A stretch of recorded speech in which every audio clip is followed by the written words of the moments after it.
that the ultimate source of everything is a person.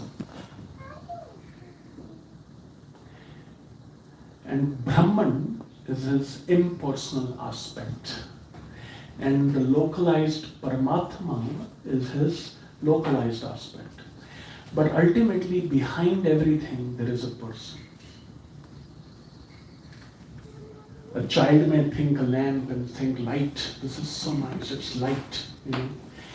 But if you track that light, you'll find a switch, and that switch can be tracked down to a pole in the back alley, and that pole can be tracked down to a transformer somewhere, and that transformer can ultimately be tracked back to American Electric Power, and ultimately American Electric Power has a CEO, has a person who runs the American Electric Power. So the light doesn't just come from nowhere. And ultimately that light is the effulgence of the body of Krishna. Our scriptures very poetically describe that Brahman, that impersonal infinite, which compasses everything, is ultimately the light from the tips of the toes of Sri Krishna. It's the luster of his toes. That Sri Krishna takes many incarnations. But in Vraj, this is very interesting, and I'd like you to just pay attention. That form of Krishna, that 16-year-old boy, is described as Swayam Rupa. Swayam Rupa. That's the first principle of all incarnation.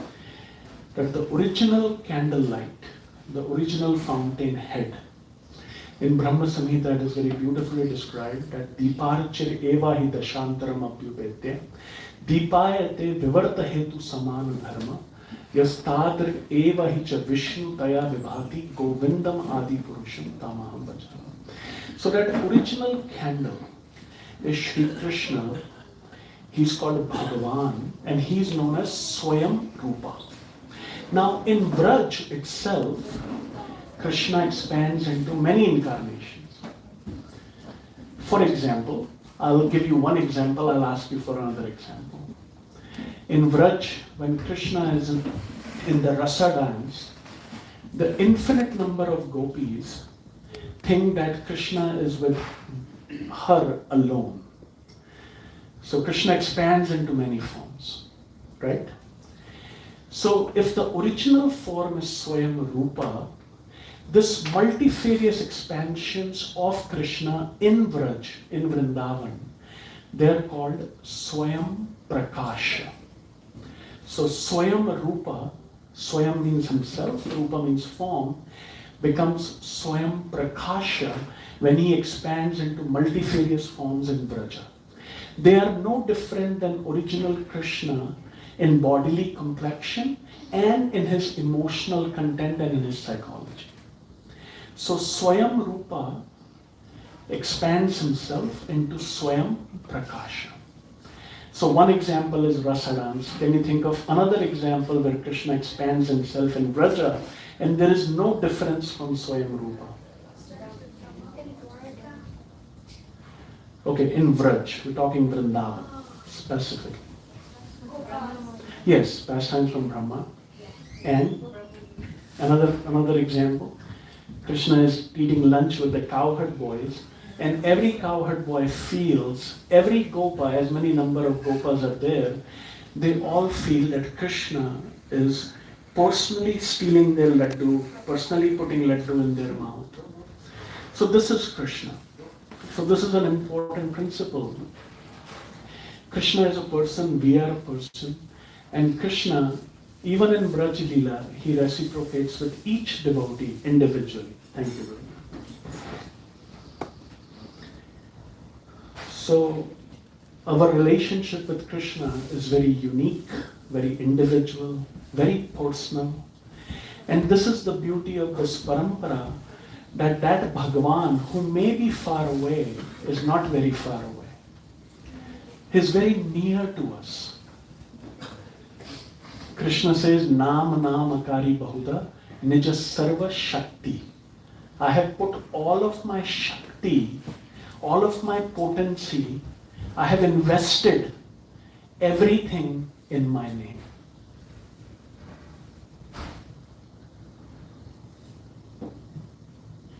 Krishna says in Bhagavad Gita, Vitaraga Bhaya Krodha Manmayam Upashnita.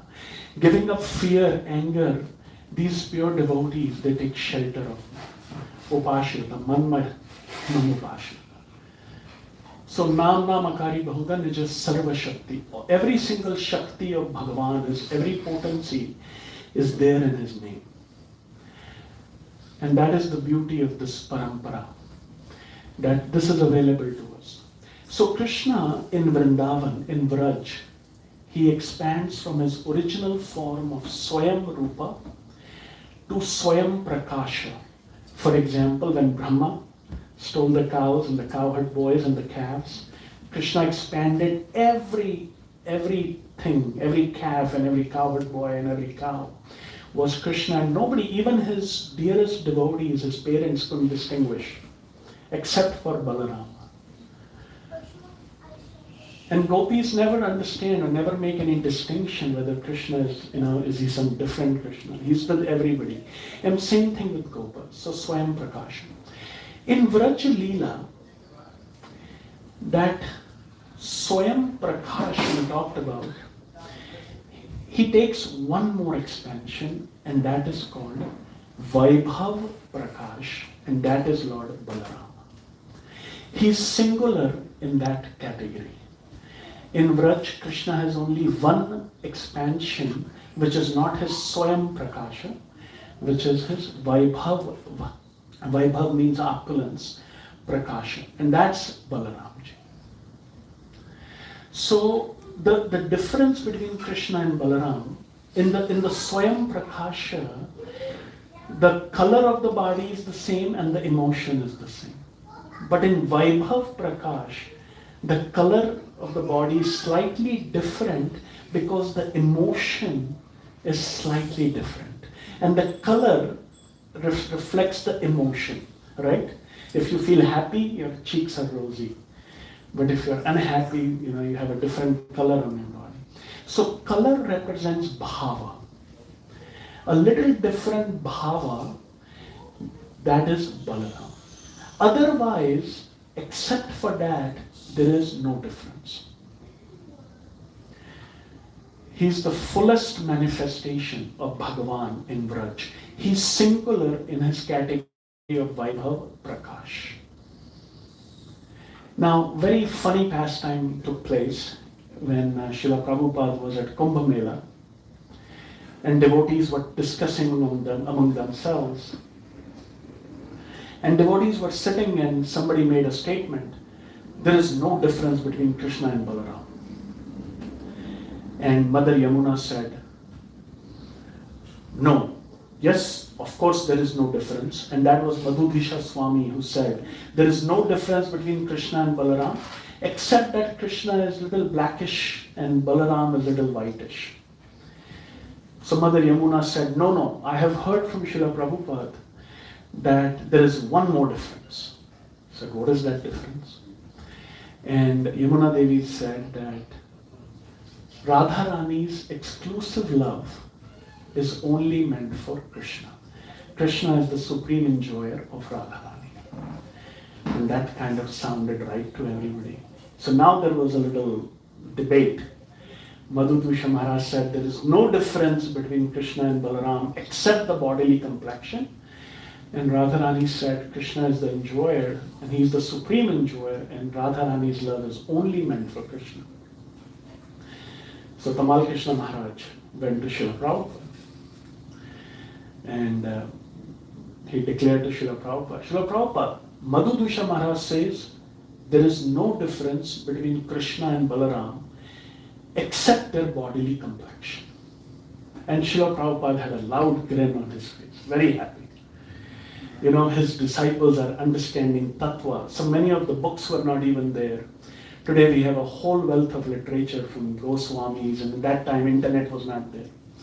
So Srila Prabhupada was very happy and he said, yes, he's right. Then Tamal Krishna Maharaj declared, but Srila Prabhupada, Mother Yamuna says that Radharani's exclusive love is only meant for Krishna. He is the only supreme enjoyer in Braj. And then Srila Prabhupada had another huge smile on his face. He said, yes, she's right. And so Tamal Krishna Maharaj said, but Srila Prabhupada, Madhu Bhushan Maharaj is saying there is no difference except bodily complexion. And Mother Yamuna is saying that there is a difference. So who's right? And Srila Prabhupada said, you are right. So then Tamal Krishna Maharaj persisted and he said, Srila Prabhupada, but both cannot be right. And Srila Prabhupada said, this is the inconceivable oneness and difference between Krishna and Balaram. So the difference is that one is considered as, they both are Bhagavan, one is considered as Sevak, servitor, Bhagavan, Balarama, and another one is Sevaya, meaning one who accepts the service. So this is the most important tattva of Lord Balaram, that Balaram is eternally a servant. His mood is one of service. And his desire to serve Krishna in all of his incarnations is so profound that he is present in every single rasa. Rasa means loving exchange. In every single relationship, Shri Balaram Ji is facilitating service to Radha and Krishna, facilitating service to Gopas and Krishna, to Gopis and Krishna, to Mother Yashoda and Krishna. In the Vatsalya Ras, he assists Nanda Baba and Yashoda. Whenever there is a rumor about Krishna, they ask Dauji, is this true? And because he is also in the Vatsalya Ras, he is assisting Nanda Baba and Yashoda, whatever Balaramji says, that is considered to be the fact. And at least Mother Yashoda and Nanda Baba has full faith in Balaram. So Balaram is the conduit between Krishna's authorities in Vraja and him. And Balaram very expertly hides all of the intimate details of rasa, the intimate pastimes of Krishna and Radha. So in Vraja, Nanda Baba is thinking these are all rumors, because Balaram had said, no, nothing is happening. He's sleeping very happily. There is nothing going on. So the main tattva of Shri Balaram Ji is that he's a servant. He assists Radha and Krishna in their pastimes. He's the essence of Sandhini potency. We understand in material world there is goodness, passion, and ignorance. In spiritual world, there is Ladini, Sandhini, and Samvit. Ladini is the essence of pleasure potency. Devotees get up at 4 in the morning and do Mangal Arati. What do they get? They get some pleasure. That pleasure is Ladini, whose embodiment is Radharani. Radharani is the essence of Ladini Shakti, who gives devotees the pleasure, the joy, Ananda, in Krishna's service. She's that internal potency who makes the dynamics of devotional service possible. Devotional service is a very deep, very confidential. Krishna says, Rahasyam Uttamam. It is a secret. Because it is in the heart of Radharani, it is in the heart of devotee, it is in the heart of Krishna. Nobody can understand it except for a bhakta himself. And that is why Krishna took the form of Chaitanya Mahaprabhu. To understand that rahasya, to taste that rahasya. So sometimes we may look for external validation or external appreciation or environmental congruence in our bhakti, but that will never happen because that is not the nature of material world. But bhakti has its own dynamics which is not dependent upon material equations. And that dynamic is completely transcendental, individual, spontaneous, and not dependent upon function of matter. So, Baladev represents Sandhini Shakti. Sandhini, so Ladini refers to the pleasure potency, Sandhini refers to existence itself, things energy which makes spiritual existence possible. For example, this temple, or the field of service for Sri Krishna, or Krishna's clothes, or his umbrella, or his shoes, or his dress, or his bed. Everything in the spiritual world is a manifestation of Balaram, to the point that our understanding is that the mridanga, the kartals, the floor in the temple, ultimately everything is an expansion of Shri Balarama. Balarama is what makes this existence possible. And he's the embodiment of Sandhini Shakti. Okay?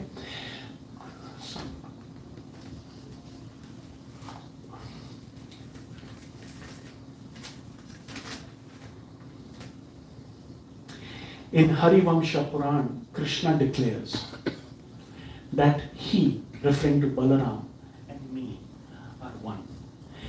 There is no difference between us. So this settles the tattva of Balaram. He is Vaibhav Prakash in Braj Leela, the singular manifestation of Vaibhav Prakash, no difference from Krishna except for bodily complexion, which is a result of his bhava of service to Bhagavan. So one is called Sevak Bhagavan, another one is Sevaya Bhagavan. Shri Balaram assists Krishna in all the rasas. He's the servant. Now, you must have seen, for example, when you see the picture of Lord Nrsingadev, there is Sheshanag on Nrsingadev. That Sheshanag is Lord Balaram. In every incarnation, Balaram comes to serve Krishna, whatever form he takes. When he's Rama, Balarama is Lakshmana.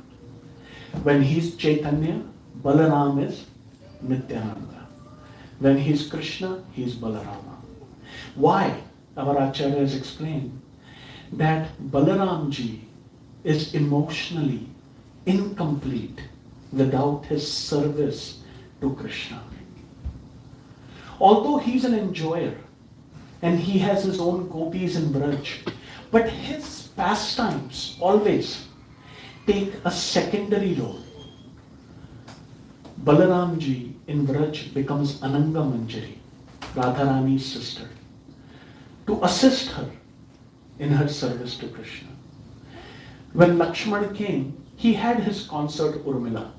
But when it's time to go to the forest, Urmila could not come. Why?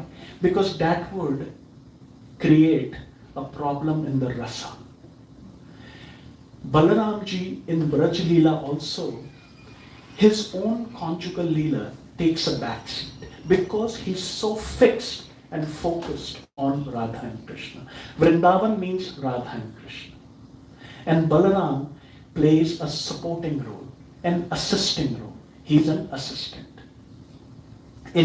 He's Ram and Krishna. He's the leader of Sakhyaras. And many devotees aspire to be followers of Ram and Krishna. And Balaram is the leader of all the devotees. Our Acharyas explain that in Braj, Krishna is playing with his most intimate devotees. This is his Leela. And everybody else is given power of authority to Balaramji. You take care of everybody else. You take care of everybody else. He's the original spiritual master, the guru of all of the rasas, except for Radha Krishna Leela, in which he's the servant, he's not the guru. Follow? So this is the tattva of Krishna and Balaram. Another very, very nice pastime happened. Srila Prabhupada challenged devotees. So then who is stronger, Krishna or Balatama? So let me ask you this question. Krishna is stronger. Anybody? Balarama is stronger.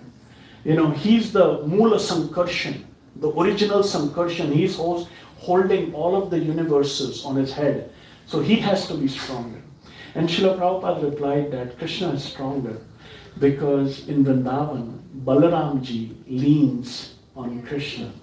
There's a very beautiful painting where Balaramji is leaning on Krishna. So he said, no, Krishna is stronger. Now, Pralambasura knew this detail of Siddhanta. When he came, he said, I can possibly not kill Krishna, so let me go for Balarama. Right? So Pralambasura knew this Siddhanta. Balaramji also, now Srimad Bhagavatam Pramanam Amalam Prema Pumarto Mahan, our main text, main scripture is Srimad Bhagavatam. Shri Balaramji is responsible for manifesting that Shastra.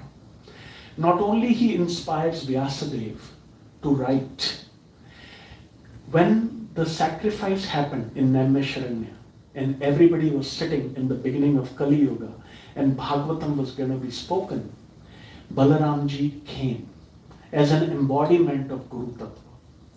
And everybody stood up, but Romaharsha Suta, the father of Suta Goswami, did not stand up because of his pride. And Balaramji understood that this person is not qualified to speak Srimad Bhagavatam. He does not represent Guru Tattva. He does not represent Parampara because he does not have humility. So he simply cut off his head.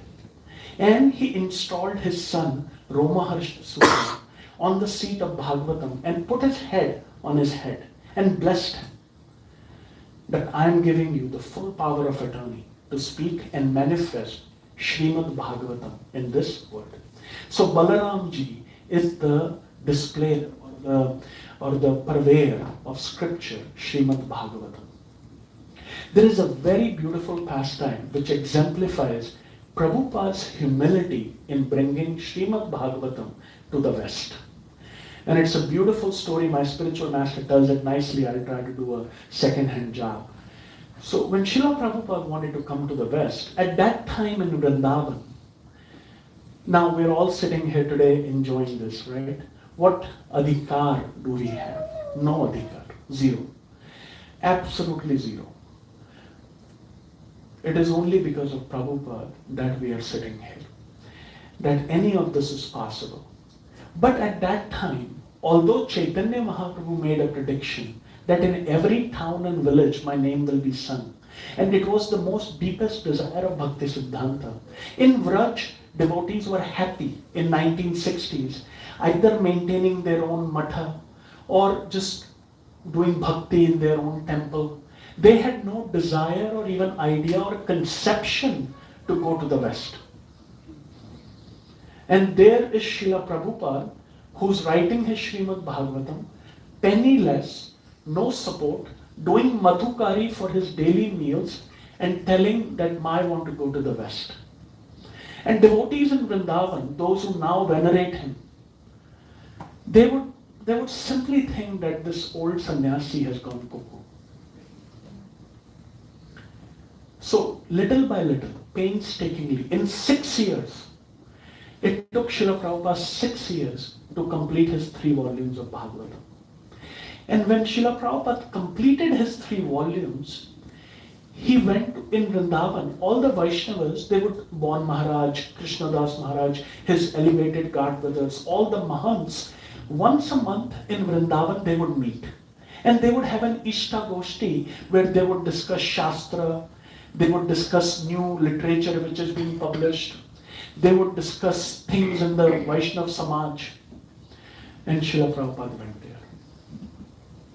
And he went there and he requested all of them that I have completed this first canto of Bhagavatam in 3 volumes.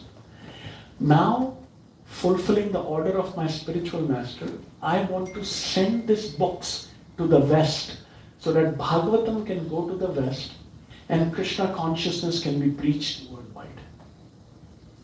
And then he asked everybody present to put their hand on Bhagavatam and bless the Bhagavatam so that Bhagavatam can go to the West.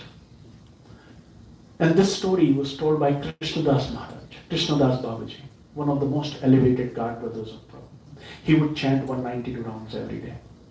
So he was there, he also blessed. So by and by, the whole assembly of devotees blessed Srimad Bhagavatam to go to the West. Then Srila Prabhupada said, but I want to go to the West as a humble servant of Bhagavatam. I would take these books, I would personally distribute them and teach them how to live a life based on Bhagavatam. So you please bless me also. Now all the devotees were confused because they thought Srila Prabhupada is older, he has no support, but what can they do? Prabhupada had tricked them. He had already received blessings from Bhagavatam, so he said, now I want to go as a messenger of Bhagavatam. So you please bless me. So everybody put their hand on Srila Prabhupada's head. Said, you have our full blessings, now you go and preach this. And nobody had even a glimmer of hope that this is even possible. And in a very few years, Srila Prabhupada went to Vrindavan with all of his American disciples and Indian disciples and disciples from all over the world and created a revolution. And nobody could believe how that happened. So the real message of Bhagavatam is to preach Bhagavatam, is to share it with friends and family, give it to others, like that. So Lord Balaram manifests Shastra.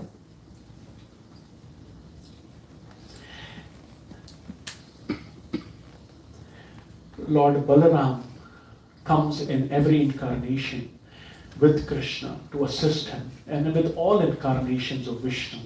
So this fundamental of incarnations from Krishna to Balaram, from Balaram to Chaturvyuha, Aniruddha, Narayana, Pradyumna and Sankarsana, and then from that Chaturvyuha to another Chaturvyuha, from that Sankarsana to Narayan, and from Narayan then takes Purusha avatars. So first Purusha is Karanodakshay Vishnu, then Garbhodakshay Vishnu, then Shirodakshay Vishnu. Those Purusha avatars, they are simply plenary portion of the portion of ultimately Lord Balaram. That is our understanding. From Krishna comes Balaram, and from Balaram comes everything else. So there are Purusha avatars, then there are Guna avatars like Vishnu, Shiva and Brahma.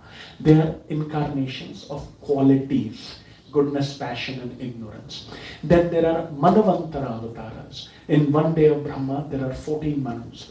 So like that, there are Manavantara, there are Leela avatars. So there are many avatars. And ultimately, all of them take their strength from Balarama. Balarama come and assist them in his service to the Supreme Lord. And he makes the purpose of their incarnation possible. Okay. So that is the tattva of Lord Balarama. Many beautiful pastimes happened while Lord Balarama was on this planet. And I would encourage you to read them. But two specific demons which Lord Balarama kills, one is Pralambasura and another one is Dhenukasura. Now Balarama kills other demons as well, but those are the two. And the most important thing about Vrindavan Leela is our Acharyas explain that each demon represents anarthas in the heart.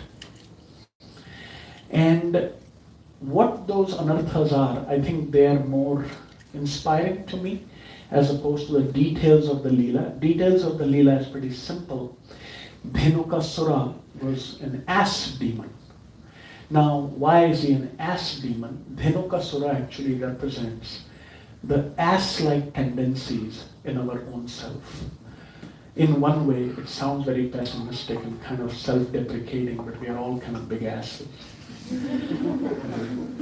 And Dhenukasura represents us. We are all big asses in terms of our spiritual orientation. So Dhenukasura actually represents all of us. And he was the first demon Shri Balaramji kills in Vrindavan.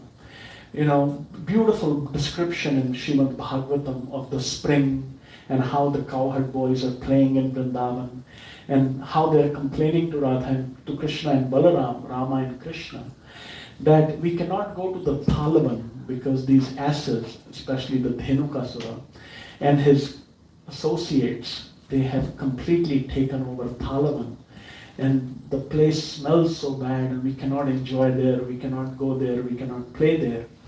And Krishna and Balaram goes, and Dhenukasura attacks Shri Balaram.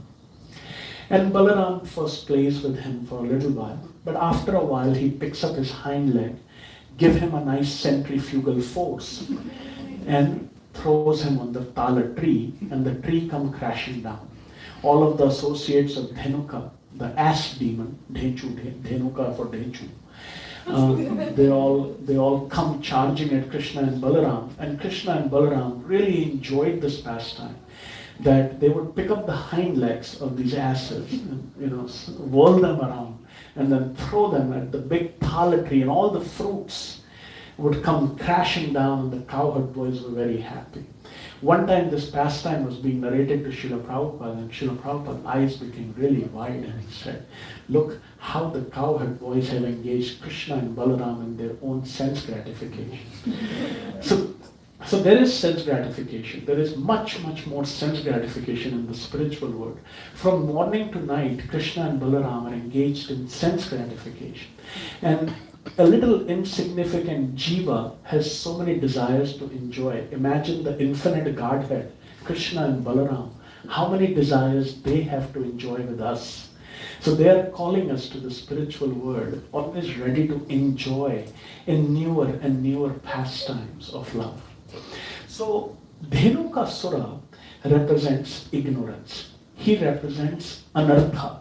You know what anartha is? So a little bit about anarthas. Okay? Anartha meaning unwanted things in the heart.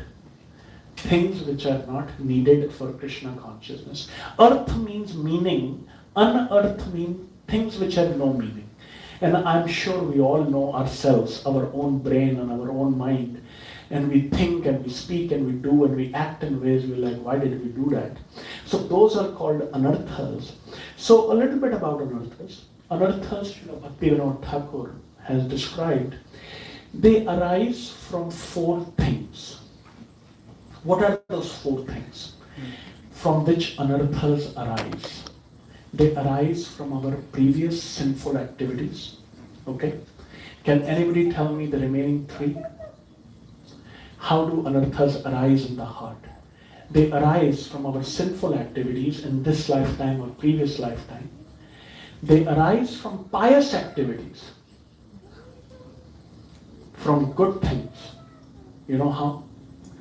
If you do pious activities, this material world offers us enjoyment, material opulence, comfortable situation.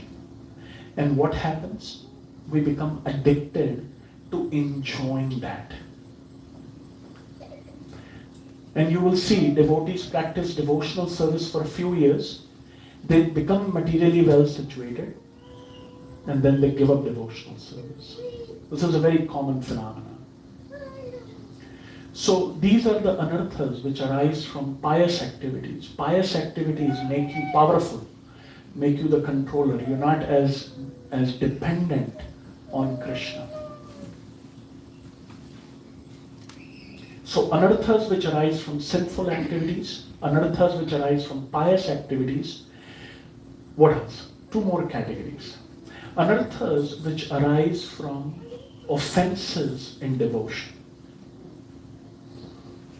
While doing devotional service, if we perform offenses, then it gives rise to weeds. So along with the devotional creeper, the weeds are also growing. And it's kind of undistinguishable. Our acharyas explain that they are very difficult to distinguish which one is a weed and which one is the true plant. And they choke up the plant of bhakti and everything remains a weed. If you leave your ground unattended, the weeds grow, they become like trees, and you cannot tell whether it's a tree or what it is. And anarthas which come from improperly performed bhakti. So four kinds of anarthas. They arise from sin, they arise from material piety, they arise from improperly performed bhakti, perform bhakti, but it's not properly done. And offenses to Krishna or devotees while performing bhakti. Now, offenses or anartha which arise from sinful activity, they give rise to 5 very important disturbances. What are those 5 important disturbances? The first is ignorance, ajnana. Ignorance means I don't really know who I am, who God is, what is my relationship with Him, what is the process of devotional service, what are the things to be avoided. This is called ajnana, ignorance, dhenukasura. Second one is asmita. Asmita refers to clinging to false ego. Ultimately, we have sort of this ego, which is false ego. I am this, I am that, like that. Clinging to false ego is called asmita. Then 2 very important principles, rag and dvesh. Rag and dvesh.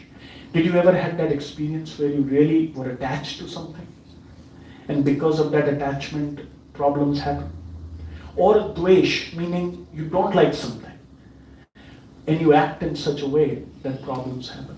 So every jiva in this material world is looking to maximize his happiness. That is called raga. That's actually a state of ignorance. And he's trying to do things or repelling or revolting against those things which do not give him pleasure. That's called dvesha. So Krishna says in Bhagavad Gita, Ichha dvesha samudhena. Dvanda mohena bharata. Every living entity is born into delusion. It's actually a delusion. All of the attachments, all of the aversions, I like this, I don't like this, this is good, that is good, And we keep acting on this platform. We keep judging people on that platform. We keep judging things or situations. So this is actually fundamental ignorance of rag and dvesh. So asmita, ajnana, rag, dvesh and abhinnivesh. Abhinnivesh means attachment or denial of death. Let's say I have an argument with somebody. If I take a humble position, I would die an ego death. But I will not. So I would continue to defend my position. This eating, mating, sleeping and defending. Defending meaning I will continue to defend my position. Denial of death, because if I give up, then it's like a death to me.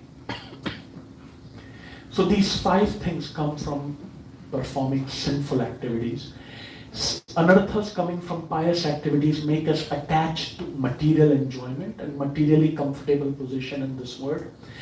Aparadh, which happens from devotional service or to Vaishnavas, also gives rise to anarthas in the heart.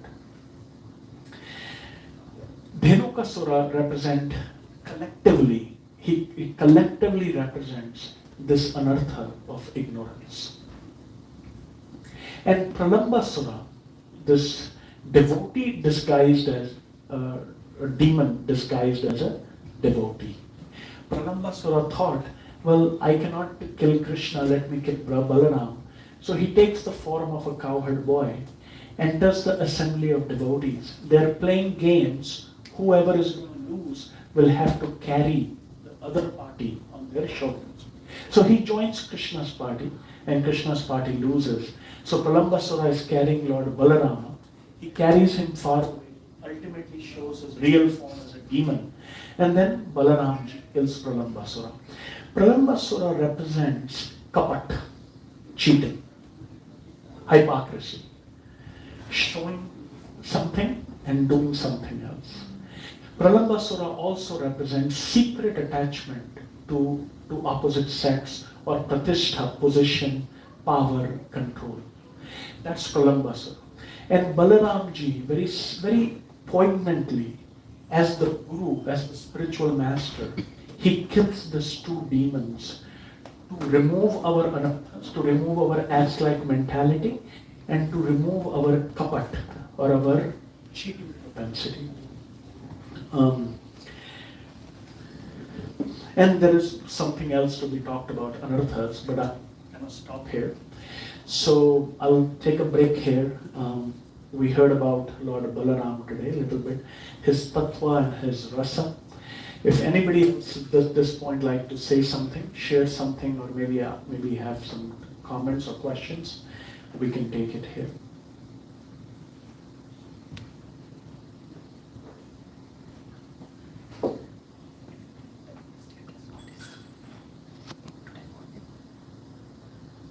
Mother Kamagiri, would you like to share something about Lord Balaram? So, question? We were discussing about the Swayam Prakash of Krishna and the Raj. He said that they have the same bodily form as Krishna, but also you refer to it as when Lord Krishna expanded himself as the cowboys, the cows, and the calves, the cowboys. That is Swayam Prakash, but they don't have the same bodily form, bodily colors. So how is that? Yes, so when Krishna expands his cows or calves, they don't have the same bodily form. Absolutely. But they are Krishna, number one, and they have the same emotion. The bhava is the same.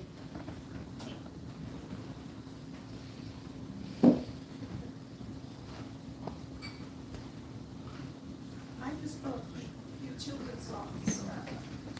Nice. Write children's songs. That's his and there was one song about and it goes like day in the forest of Balaram, Lord Krishna and Balaram killed the Dhenukasura with that was like one, but there's like in reference to Butana and Asura, you know, there was some songs in that way, but that's all I want to share. Thank you. So it's a question. Balaram, you said, represents the servitor aspect of the Lord. So in many times, people think that why Balaram is supporting Duryodhana. Because Duryodhana is envious of the Pandavas and he always kind of defends Duryodhana, even in the mace fighting between Bhishma. So the answer that is given is to enhance Krishna's pastimes, to make it more adventurous, so that Balaram is opposing Krishna and then he becomes convinced by Krishna, somehow or other. So even Balaram wanted Subhadra to marry Duryodhana.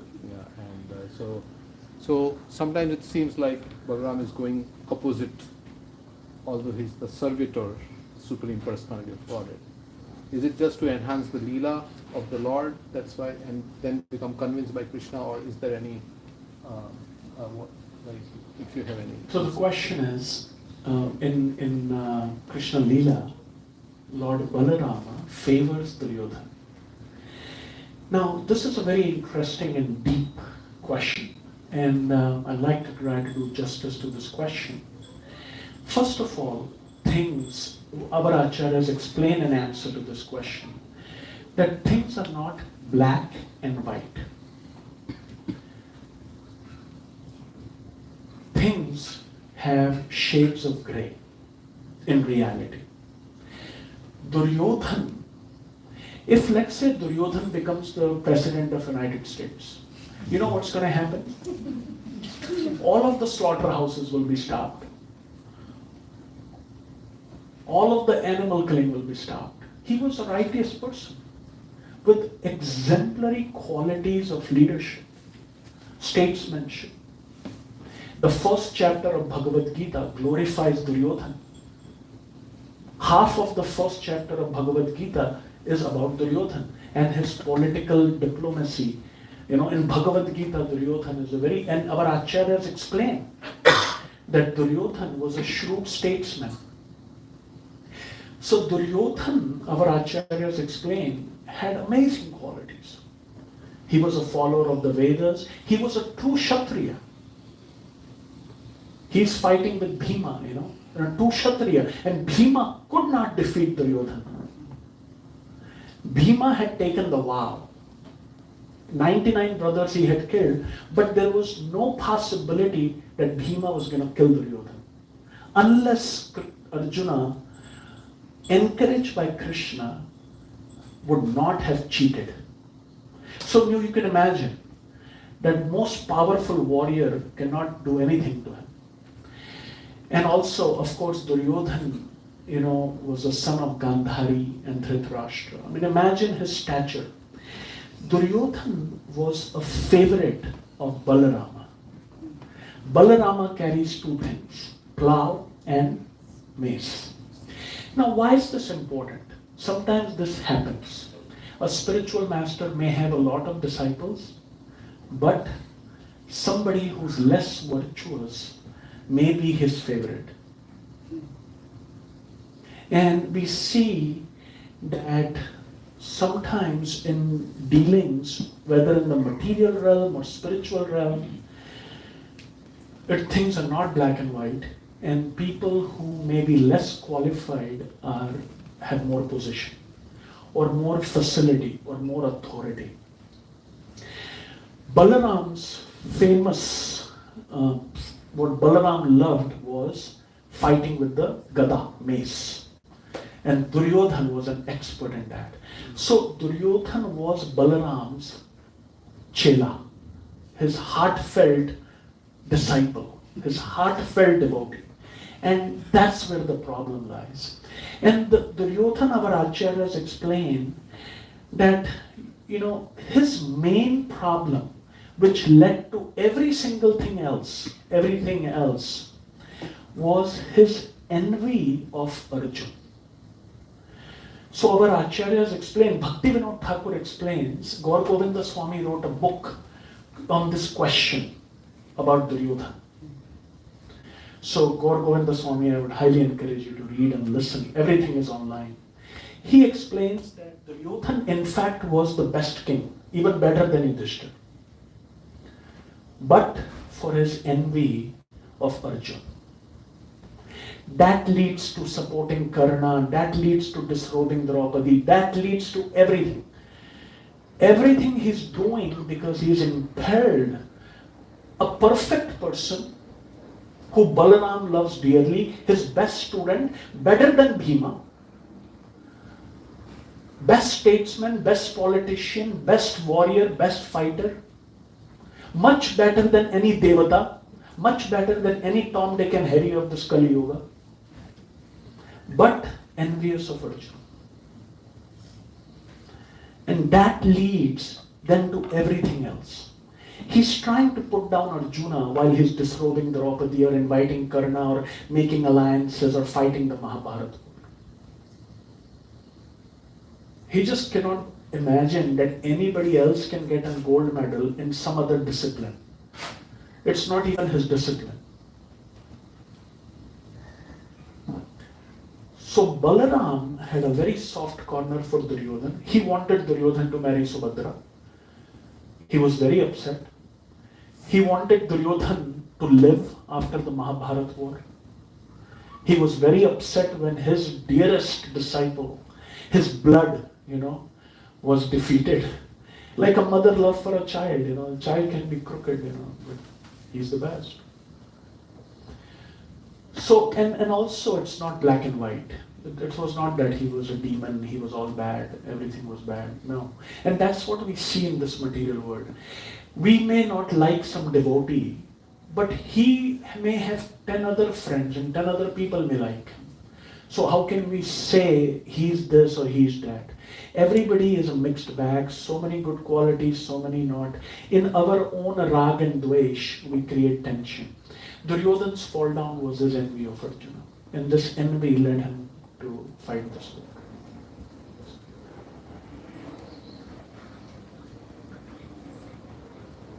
It's very complicated. This material world and relationships among people and people themselves, it's very complicated.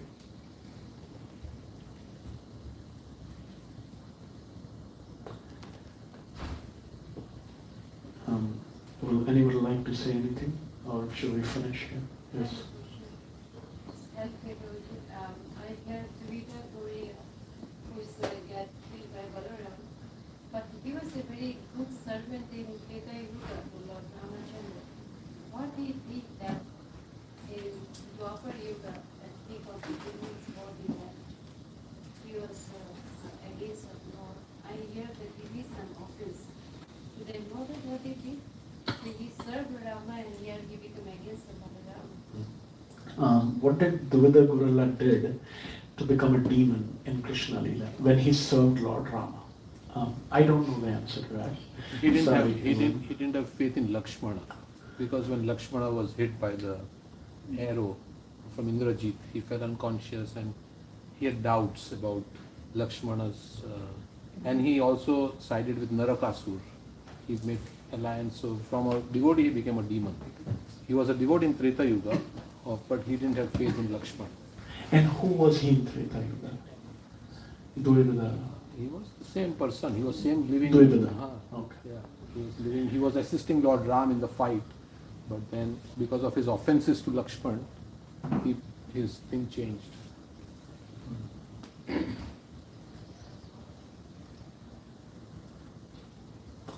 Okay, well, thank you very much. Shri Balaram ji ki jai. Dao ji ki jai. Shri Baladev ki jai. Great. Okay, devotees have Kirtan, Ram Kirtan. Yeah. Vilas Prabhu ki.